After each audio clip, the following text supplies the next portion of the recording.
Hey gang, Rowan here, welcome on back to the Cade and another episode of our one-day playthroughs. And for this one, we're going to do something that is very steeped in nostalgia with a slight twist to it. We're going to go back to 1988 and we're going to play the Nintendo Entertainment System version of one of the greatest video games ever made. And it's a game that if you don't know the history of it, it's one of those things that you really can't make up, but also boggles belief. We are going to play Donkey Kong Classics. Now, what this is it's the collection of the original Donkey Kong and Donkey Kong Jr. Now, Donkey Kong, of course, came out in Japan on arcade cabinets in 1981, and then Donkey Kong Jr. followed the success of its predecessor and came out the following year. And then what Nintendo did was, in trying to come up with more content for the NES, as it was just blistering everything in the world in the mid to late 80s, they decided to report these games onto the little gray juggernaut. So, what we're going to do over the course of the next half an hour is we're going to play both games. And in doing so, I want to show you how this is a game that, especially the original Donkey Kong, if you've never played it, it is so simple. But it is also, and I'm not being hyperbolic about this either, one of the most transformative and essential games to my time as a gamer. This game came out when I was 3 years old. And I didn't play it until my neighbor, way back in the day, and I still remember his name, Ryan Fitzmaurice. His parents bought him a ColecoVision console, which was one of the many predecessors to the NES. And it had a straight arcade port version of, and as I died already, of Donkey Kong. And I was immediately hooked, and I've been a gamer for the next 40 plus years because of this game. It all started here. And how this game works is really simple. You just got to make your way up this tower and avoid all these barrels that big old Donkey Kong is setting on down, and you just hit the jump button. To avoid the barrels, you want to rescue your girlfriend who is up there at the top. And I died again. That's not becoming of me.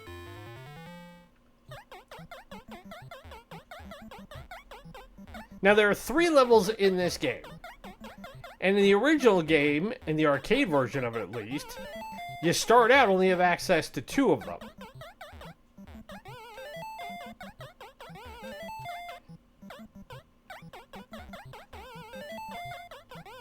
There we go. That'll get you, you damn dirty ape. Going up. And that's how you get to the end of it. So this second level, in order to reach this one, what you have to do in the arcade version is you have to go through levels 1 and 3, and that sort of unlocks it. And a lot of people didn't realize this back in the day. And this is actually a level you can get through really fast. So all I gotta do is just kind of time where that jack goes, let him jump over me, go up, and there we are. Now this first go through in this version of the game is really, I want to say it's really easy, even though I've died twice. But this is the final level you have access to. And all I gotta do is knock these rivets out. And once I get all 8 rivets taken out, then everything will come down, along with Donkey Kong, and I will have saved the damsel Marie. So I want that umbrella. Give me that. Yep, that's right. Go back up there, duck.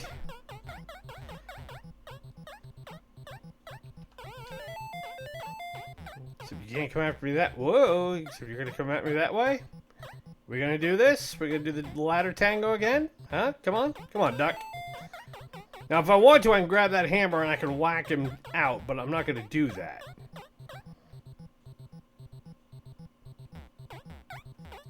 So that one can't get me over here because he's at a cross, but the one below me can.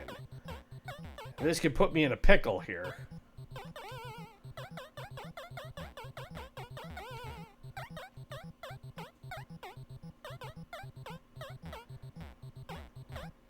That's right, go back up. Now I gotcha. Goodbye. Now, you may have heard a little sound flutter at the end of that. I was running out of time. If you look on, and I'll show it to you when we get around to this screen. So if you look in the upper right corner where you see bonus, it's an unofficial clock. And if that gets to 0, then you lose a life. Because you've basically run out of time.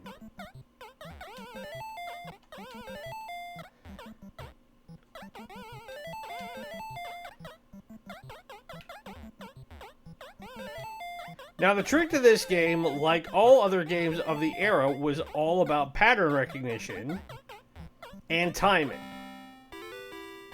And once you start getting the general pattern recognition of this game down, it does get a little bit easier, but in this version of it, in Donkey Kong Classics, with each subsequent level you go up, it ups the difficulty.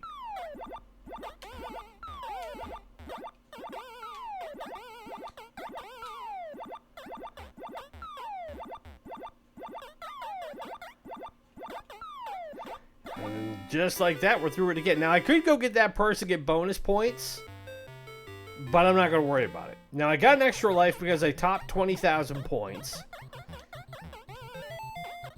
And this being one of the original platformers, the way that you manage to really garner how well you do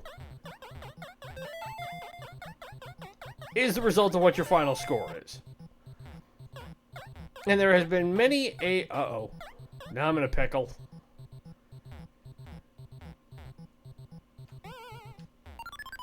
Ah! I was like, if that one comes from below me, then I'm trapped. And with the one coming next to me, I was hoping to jump over it. So I may need to bust out one of the hammers that's here.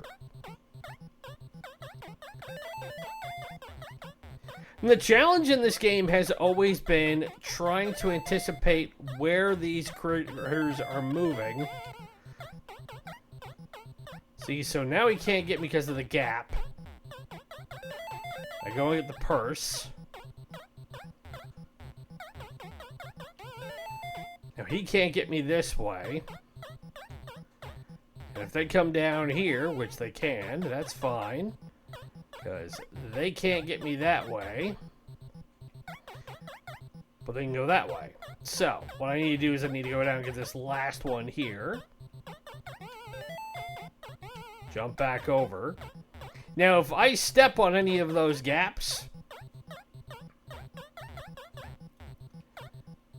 and I go down, then that's it.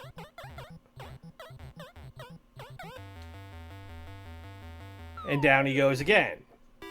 So now I'm made to level 3. But when this game came out in 1980, like I said, this was not the game that Nintendo originally had in mind to put themselves on the video game map. Now, Nintendo in the mid to late 70s saw where the market was going and realized that video games were going to be a thing starting in around the 70s and into the 80s. Oh, I got sandwiched by 2 barrels here. This is where it's going to get tricky. So that's game over for this one. We're only 10 minutes in. So what we'll do is we'll shift over and we'll play Donkey Kong Jr. Now, Donkey Kong Jr. came out in 1982. And it's literally a case of now Mario has captured Big Donkey Kong and we've got to go rescue him.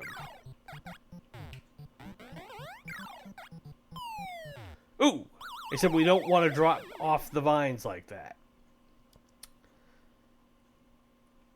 But what had happened in 1980 was that Nintendo came out with a game called Radar Scope, which they thought was going to be the game that would get them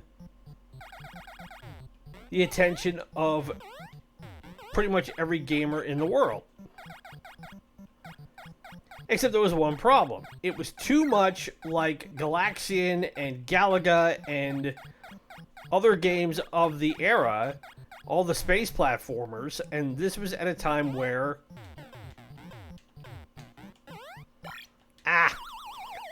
where space platformers had pretty much run their course. And Radar Scope was a colossal disaster for Nintendo, to the point where it almost bankrupted the company before it had a chance to do anything. So what happened was, in their desperation, Nintendo turned to a young team of fairly untried game designers, including one named Shigeru Miyamoto. And what Miyamoto wanted to do was he wanted to create his own version of Popeye. The problem was, as is the case today, they didn't have the licensing rights to do Popeye. So because of that, Nintendo had to come up with a different option. End result being that Miyamoto created the concept for Donkey Kong.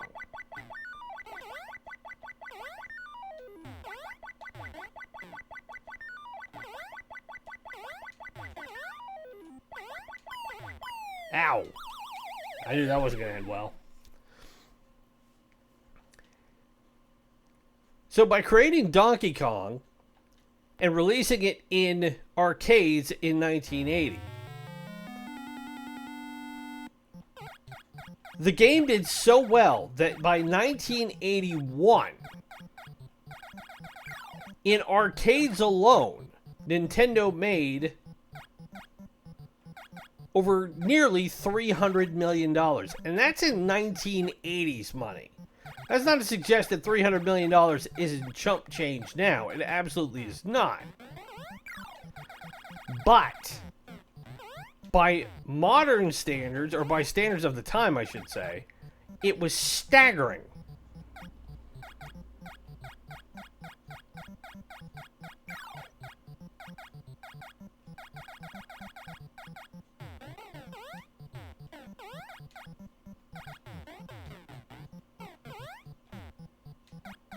There we go.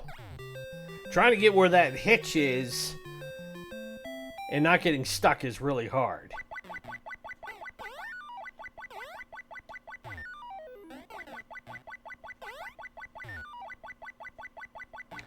So in this one, what we got to do is we got to avoid the ducks, or we got to avoid the birds dropping eggs.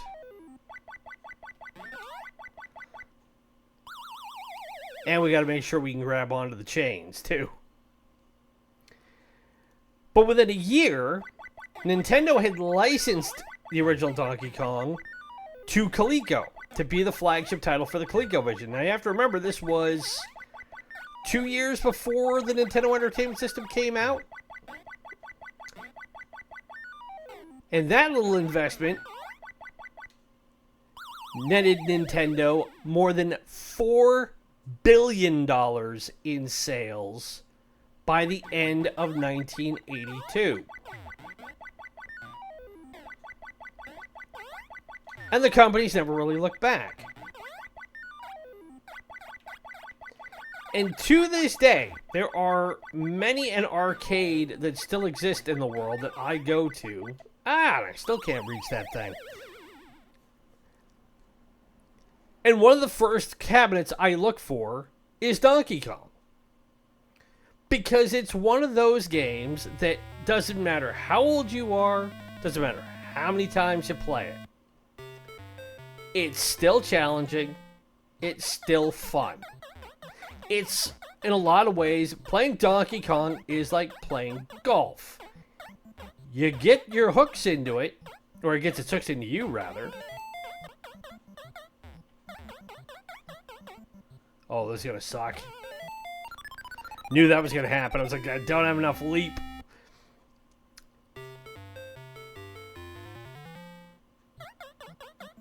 But then you want to spend as much time as you can mastering it. Which, for a game that, again, consists of just 3 levels, And the levels don't change. It's just simply the ratio of barrels that come down, the pattern by which they are released, and how long it can take you to get up to the top of the towers. And one thing you may notice is that, for the most part, I don't use the hammers. And it's not, in some ways I'm stubborn about it, but that was always one of the sticking points with this game, which was,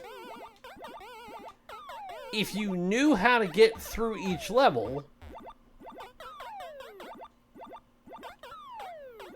then you learned how to not be dependent on the hammers. Because the hammers will knock barrels out, or they will knock the ducks out in this case. And in a lot of ways, it's like getting the power pills in Pac-Man.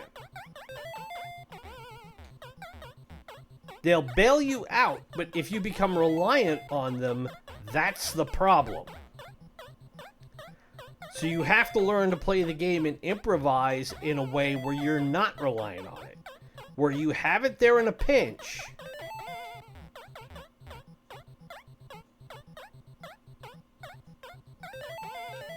But if you're smart and you're tactical about it, then you don't need them.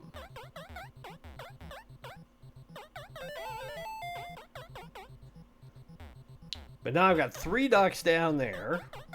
One's coming up this way. So what I need to do is I need to kite these things over here.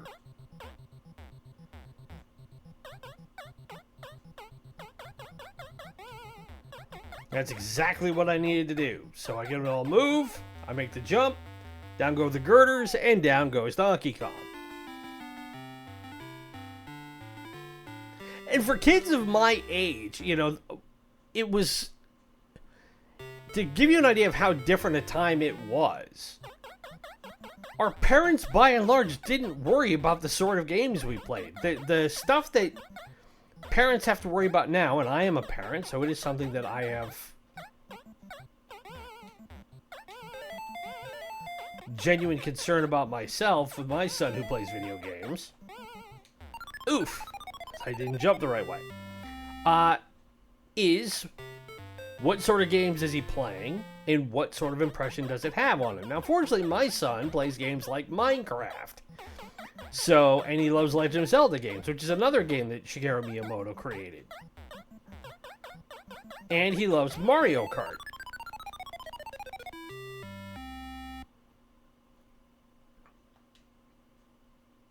Alright, so I want to see if I can get through. So we'll try 2-player, or no, not 2-player game A. It's not what I wanted, but we'll do it anyway. I wanted to do game B. But, anywho, this was a game that not only did kids like to play, it was a game that was actually accessible to a lot of our parents at the time. Like, I had an uncle who played Donkey Kong, and I thought it was really funny that, I'm like, Ed, you're old. Why are you playing Donkey Kong? It's a kid's game. And his response was, I like it. So it's a transcendent game in that it was also one that everybody could find a way into playing. And if you wanted to just have fun and, play around for an hour or two, you could do that. This game afforded you the ability to do so. But then you think about what Miyamoto and Nintendo was able to do to capitalize on the success of Donkey Kong. And it didn't come without some degree of cost. The game proved so successful that Nintendo got sued for copyright infringement from the owners at the time of the IP for King Kong, saying Nintendo stole the idea. And the court ultimately proved or ruled in favor of Nintendo, saying, no, you didn't steal the idea for Donkey Kong or for King Kong in making Donkey Kong.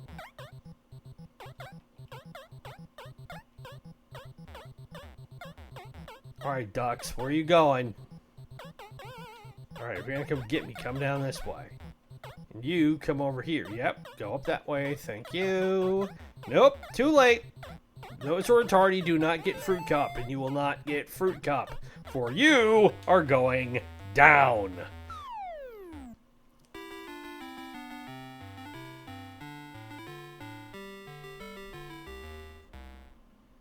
But I mean, I've been playing this game for 20 minutes now, and I still have, I get the same feeling of nostalgia from it. And yes, to be fair, I have said this about a lot of things, but few things are more powerful in this world than nostalgia. It just isn't. It's one of those things that it just, if something could take you back to that feeling of when you were a kid and life wasn't so hard and things weren't so complicated, and you can still think about it and smile, then that's a great thing. And Donkey Kong gives that to me. As does Donkey Kong Jr., even though I didn't play it that much as a kid. By the time the original came out, I played it enough. And because I didn't have a console that could play these games until much later on. Oh, I whiffed. Totally whiffed.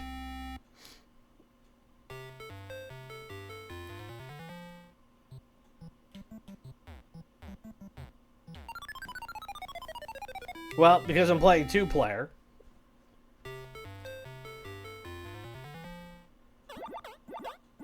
That makes it a little bit easier. But that was one of the things that I was really happy about when Nintendo decided to release this version of the game on the NES.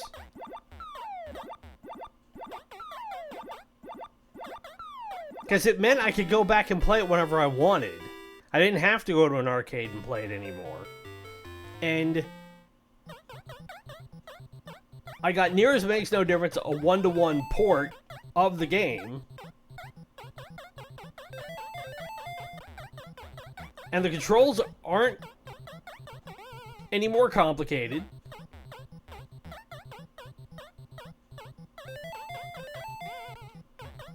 Yep, go that way.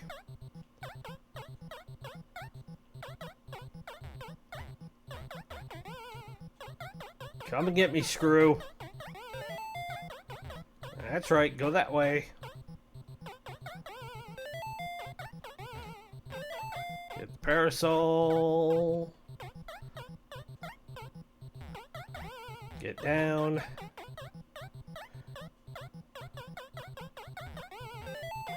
Now, while the ducks can go in front of Donkey Kong, I can't. If I go anywhere near him and I make contact with him, that's an automatic dead. Nope, can't go that way. Yep, that's right, go that way. Because I'm going to get here before you get me. See ya!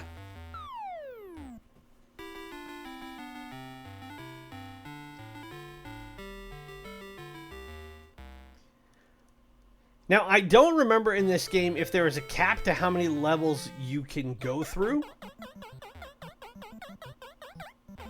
I think it may go up to 9. I've never been able to get far enough along in it, though, where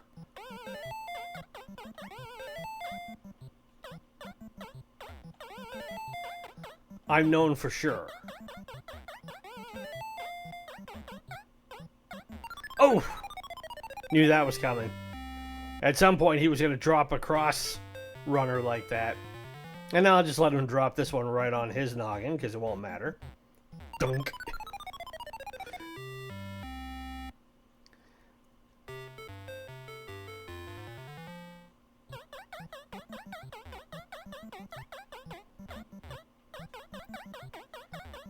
Now, there's been so much talked about the history of this game, and there are still to this day people who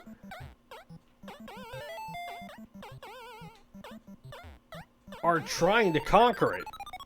And of course, the most obvious example was the documentary King of Kong, and I think that was, what, 2016, I think the documentary came out. And of course, the controversy surrounding it, where, and I don't know the name of the guy who was at the heart of it, but apparently he doctored his score to come in as supposedly the greatest Donkey Kong player of all time, and now has been banished to obscurity.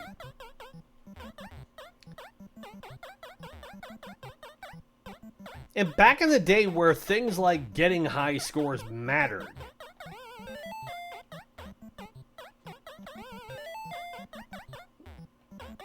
it may seem very, very silly by modern context, but in a lot of ways, it's no different than how games are today, in that if you're trying to do a speed run or you're trying to do a perfect run of a game, you're ultimately looking to go for a high score. If you're going for trophies on most games nowadays, what do you want? You want platinum trophies. Why do you want the platinum trophies?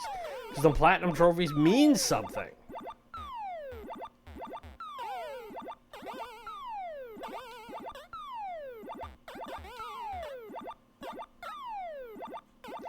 So now I gotta be quick, because I gotta let that drop. I gotta let this fireball get out of the way.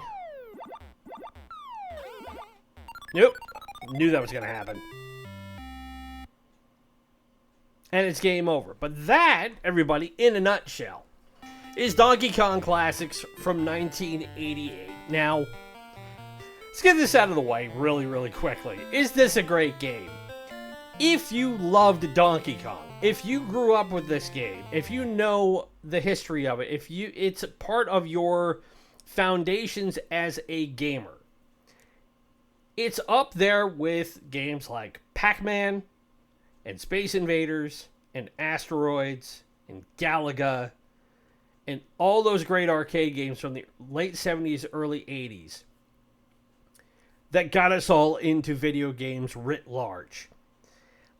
It would be disingenuous of me to suggest that one is better than the other.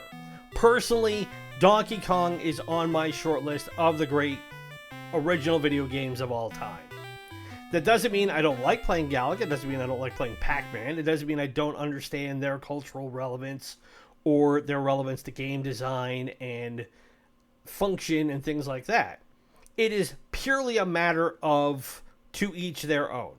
If you've never played Donkey Kong or if you played it growing up and it wasn't your thing, I'm sure you can explain to me what you would find better about your particular foundational game than I can with Donkey Kong.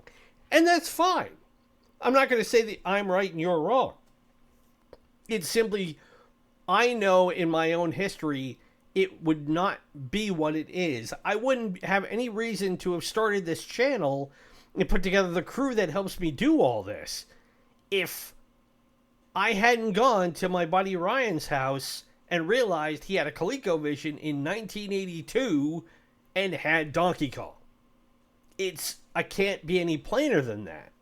Now the question is, could they make a game like this today? Could you honestly make Donkey Kong or Donkey Kong Jr. today? I think you could. I think it would be like most independent games. It'd be one that you would probably find for relatively easy on Steam or on PlayStation Network or on Xbox Live. It wouldn't be an expensive game. It probably wouldn't be a hard game to download and be able to play. But would it have the impact that it did 40 years ago if they came out with Donkey Kong now? If that starting point wasn't 1980 but 2024, honestly, it would not be nowhere near the monolith that it became. It just wouldn't. It would not have been the game that not only kickstarted an entire franchise, but legitimately saved an entire company and was part and parcel of why, following the great video game crash of 1983, it was able to be one of those titles that had enough longevity in it that kept gamers interested and allowed gaming companies to think there was still a future beyond that. So you have to have some give and take with it. And for me, really, the fun of it is, again, it is in the nostalgia of it. It is going back, playing. Graphically, you see it. It's cute. It is designed to be very cartoony, and the cartoonishness of it lends to its appeal, in my opinion. It's not super violent. It's not super complicated. The mechanics are not hard. You just got to move left, right, up, down, and you have a jump button. That's it. If you get the hammer does the work for you. And it's just a matter of getting good at it. This was truly one of the original, forget Dark Souls and forget all the modern games nowadays that you think fall under that category. This was one of the truly original get good games. And before Street Fighter 2 and before Mortal Kombat and before the great games of the late 80s, early 90s took over, that generation came in and swept out games like Donkey Kong. It was games like this that kept us coming back to arcades day after day after day, popping in quarter after quarter after quarter to get as good at them as we could. And in a lot of ways, I'm grateful for that. I'm glad for somebody who grew up without in not a great childhood, and at a time where it was not much fun being a kid, at least for me, that I had things like this to escape into and to keep me occupied and to think, who in their right mind came up with something so crazy but works so well? You know, it's one of those that I am very, very grateful that I found Donkey Kong for a lot of reasons. And to that end, it is why it is going to be one of the greatest video games that I will have ever played, even for however long I am on this rock. And it's why I go back to it, and I still play it every year, and I still have fun with it. So, if you have never played this game, if you've never played Donkey Kong, if you're one of those young whippersnappers who has no idea what it's like to play these games, I encourage you to try it. Just try it. I don't expect your experience will be the same as mine, and that's okay, but get an idea for what these games were like back in the day. You can beat it in 5 minutes. You really can. It doesn't take long to get through the first levels of it, but it will keep you coming back and coming back and coming back to get as good at it as you know how. So that is our one-day playthrough for this week. Thank you very much for tuning in to it. I do apologize. We did have some majorly technical difficulties yesterday in trying to record Sucker Punch Sunday. It was partly due to the heat wave that is now finally tapering off on the West Coast, and not a minute too soon. But also, as a result of that, we in my neighborhood had some major league internet issues. And that kept me from being able to not only record Worth a Damn, but being able to upload that episode. So it is going to come out a little bit later in the week. If I remember right, we should have that ready to go by Tuesday. So it will be a Sucker Punch Sunday on a Tuesday. And you're just going to have to bear with us on that. Nothing we can do about it. But we will have WTF Wednesday on the correct day this week. I promise you that. And we will get back to Sports Saturday as well, where we're carrying on with our great what-if scenario of what if we can create the dynasty of the New England Patriots in the NFL in the 2000s if Tom Brady never existed. And our platform for this experiment is NFL 2K2. We are currently 5-0 in our inaugural season with Drew Bledsoe at the helm. Again, no TB12 anywhere to be found. We're not winning games by a lot, but we're still winning them, and that's what counts. So we are also working on getting our next playthrough put together. We have picked the title out. It will not be a Metal Gear game, and it will not be a role-playing game. It will be a game that is brand new to this platform, and is also one of my favorite games and one of my favorite franchises that was never released in the U.S. ever. So that's the only hint I'm going to drop on it for you as we go. But we are going to get started recording those episodes, I want to say, by the first week of August. And then we will start putting those out in place of our one-day playthroughs and WTF Wednesday in the usual spot. But I have talked enough for this episode. In the meantime, my name is Ronan. It has been great to spend this one-day playthrough with you. Be safe, be well, happy gaming. We will talk to you on Tuesday for our drop-in of Sucker Punch Sunday, and then see you again for WTF Wednesday. Bye.